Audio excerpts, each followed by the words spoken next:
और अब आपको बताएं कि इस्लामाबाद में सरकारी मुलाजमीन का पेंशन इस्लाहात और तनख्वाह में कटौती के खिलाफ कैबिनेट ब्लॉक चौक में धरना जारी है। मुलाजमीन को पार्लियामेंट हाउस के सामने जाने से रोकने के लिए पुलिस की भारी नफरी तैनात कर दी गई।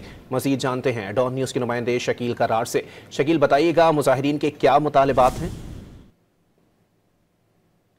जी बिल्कुल, इस वक्त पाक स्टेट में जो मुलाजमीन है वो all government employees grand alliance की सरबराही में एहतजाज कर रहे हैं। उनका मुतालबा है कि जो सूबाई तर्ज पर तमाम वफाकी मुलाजमीन की अपग्रेडेशन बमा इमारात दी जाए और लीव इंगेजमेंट और मुलाजमीन की जो पेंशन इस्लाहात है।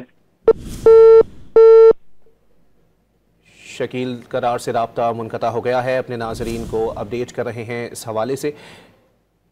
आपको बताएं कि मुजाहिरीन को पार्लियामेंट हाउस जाने से रोक दिया गया है। पार्लियामेंट हाउस जाने वाले रास्ते को खारदार तारों से बंद कर दिया गया।